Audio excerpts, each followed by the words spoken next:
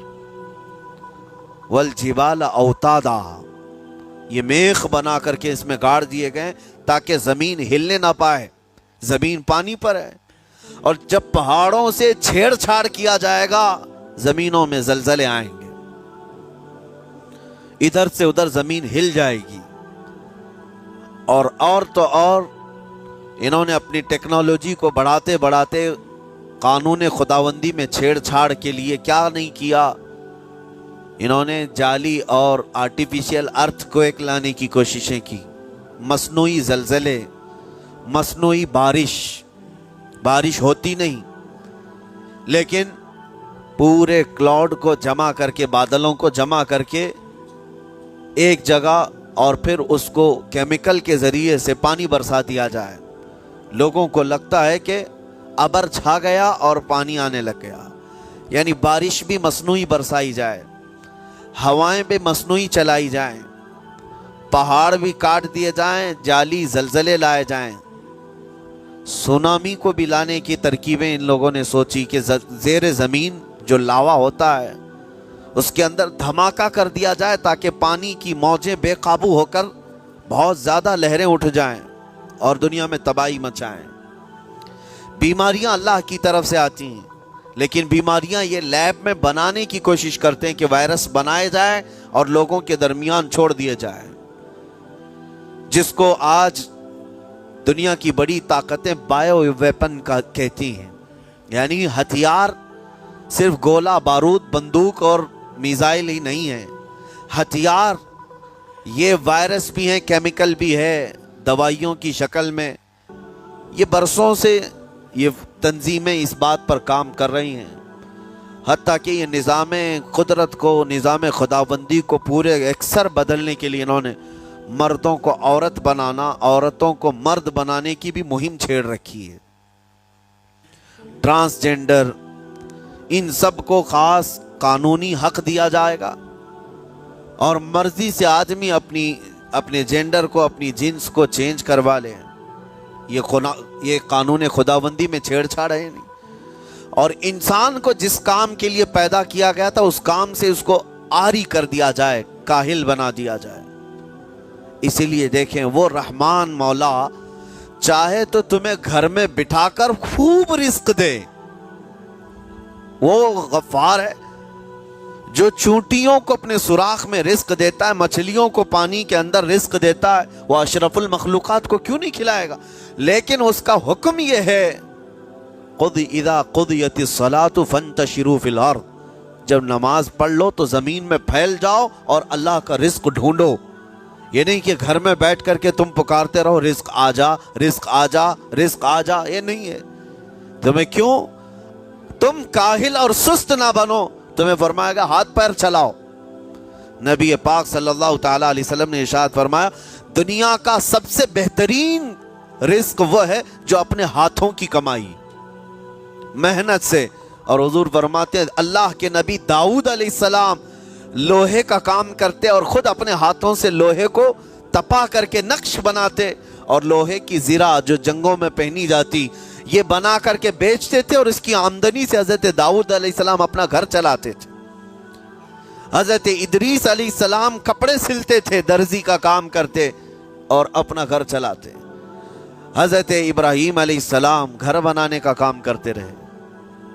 اسی لیے نبی پاک صلی اللہ تعالیٰ علیہ وسلم نے فرمایا اللہ کے سارے نبی اپنے ہاتھوں کی کمائی کھایا کرتے تھے، کوئی گھر بیٹھ کر کے نہیں۔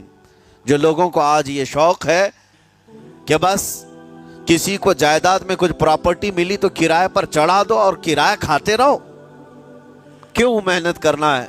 کوئی کام کیوں کرنا ہے؟ میں یہ نہیں کہتا کہ کرایہ مت کھاؤ کرایہ، لیکن اپنے جسم کو ایسا کاہل اور سست بناؤ گے تو یہ شیطان کی آماجگاہ بن جائے گا دماغ، اور اتنے گناہ کرنے لگ جاؤ گے کہ تمہارے کنٹرول میں نہیں رہے گا۔ تم اس کو جتنا خالی اور سست چھوڑو گے، یا آلریڈی جو سائنسدانوں نے چوہوں پر ایکسپیریمنٹ کر کے جو دیکھا اکثر ایسا ہوتا ہے کہ چوہوں پر جو تجربہ کیا جاتا ہے انسان کے فطرت سے بہت زیادہ میل کھاتا ہے چوہوں کی طبیعت. اسی لیے آپریشن تھیٹر میں بھی سکھانے کے لیے چوہے اور مینڈک کا استعمال ہوتا ہے. دوائیاں بھی جو سب سے پہلے بنتی ہیں وہ چوہوں کو کھلا کر دیکھی جاتی ہیں. انسان کی طبیعت زیادہ اس سے میل کھاتی ہے. تو جو چوہوں کو ساری سہولیات دے دی گئی تھی تو وہ آپس میں شہوت میں مبتلا ہو گئے اور ایک دوسرے کا قتل کرنے لگے. یہی حال انسانوں کا بھی ہوگا. جب ان کو ساری سہولیات ایک جگہ مل جائیں گی تو یہ ایک دوسرے کا قتل شروع کر دیں گے. یہ کثرت سے گناہ کرنے لگیں گے اور ایک دوسرے کا قتل کریں گے. اسی لیے آپ کو میں جو بات کہہ رہا تھا وہ ادھوری رہ گئی. وہ رب تبارک و تعالی چاہے تو گھر بیٹھا کر تمہیں کھلائے, لیکن آپ مجھے یہ بتاؤ, یہ جو مسجد میں بلاتا ہے تمہیں رب تعالی 5 وقت, فجر میں, ظہر میں, عصر میں, مغرب میں, عشاء میں, اور ہر ایک میں تمہیں اپنی پیشانی زمین پر رکھنی ہے. ہاں, ایک مخصوص طریقہ ہے. کیوں؟ اللہ کریم کیا تمہارے ان اعمال کا محتاج ہے؟ محتاج ہے رب تعالی کہ تم جتنے سجدے کرو گے اس کا پاور بڑھے گا, اس کی طاقت بڑھے گی, تمہاری عبادتوں سے اس کے خزانے بڑھیں گے؟ کچھ نہیں ہونا ہے. وہ بے نیاز ہے. اللہ الصمد, وہ بے نیاز ہے. لیکن تمہیں یہ جو پریکٹس کرائی جاتی ہے وہ اسی لیے کہ تم سست اور کاہل نہ بنو. کسی گاڑی کو زیادہ دن گیریج میں رکھ دیا جائے, چاہے وہ نئی کیوں نہ ہو, زنگ لگ جاتا ہے اور اس کے بعد پھر اس کے اندر خرابیاں شروع ہو جاتی. انسان اپنے آپ کو اسی طرح کاہل رکھ دے, سست رکھ دے, تو پھر اس کے اندر بھی عجب قسم کی بیماریاں, وہ گناہوں کی بیماریاں بھی شروع ہوتی ہیں اور جسمانی بیماریاں بھی شروع ہوتی ہیں.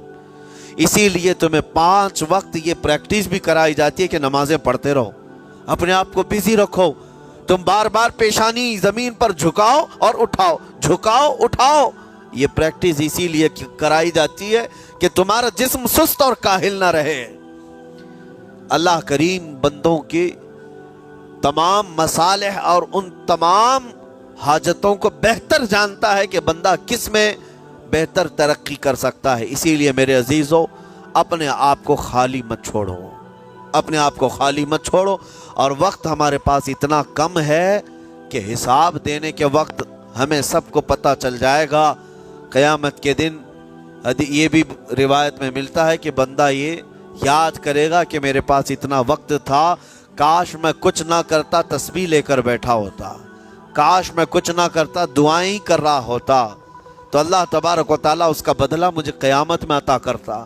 لیکن جنہوں نے اپنے اوقات کو یہاں پر خالی گنوا دیے, فضول میں برباد کیے, وہ بہت پچھتاوے میں ہوں گے, بہت پچھتاوے میں ہوں گے.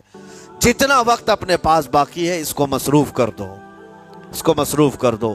اللہ کریم ہم سب کو گزرے ہوئے تمام برائیوں کے کفارہ ادا کرنے کی توفیق عطا فرمائے. رب تبارک و تعالی ہمیں سستی اور کاہلی سے محفوظ فرمائے.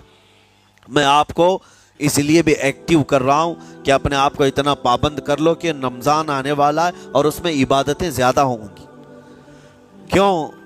20 رکعت کھڑے ہونے میں تمہارے جسم میں سستی اور کاہلی نہیں آنی چاہیے. ہاں, ایک دن تراویح میں جوش میں آیا اور دوسرے دن افطاری کر کے خراٹے لینے لگ گیا, کھا کر کے پورا سو گیا, اور اس کے بعد پھر پتا چلا سیدھے شب قدر میں آیا ہے. تو رمضان المبارک کو بھی جن لوگوں نے ایسا برباد کیا وہ پچھتاتے رہ جائیں گے. اور کچھ نہیں, رمضان ہر دن نہیں آنے والا ہے اور ہر مہینے نہیں آتا ہے, سال میں ایک مرتبہ رمضان اللہ کا مہمان ہے. اس کے آنے سے پہلے اس کی آنے کی تیاریاں بھی کر لو. اپنے جسم کو ابھی سے اتنی عادت ڈالو, بلکہ جسم کو نہ صحیح لیکن دماغ کو اتنا بنا لو کہ مجھے یہ کرنا ہی ہے. یہ رمضان آئے گا تو میں ختم قرآن ضرور کروں گا, یہ رمضان آئے گا تو تراویح کی 1 رکعت بھی میری مس نہیں ہوگی, یہ رمضان آئے گا تو پورا قرآن میں تراویح میں ضرور سنوں گا, یہ رمضان آئے گا پورے رمضان میں ہر دن میں نبی پاک صلی اللہ علیہ وسلم پر 100 بار درود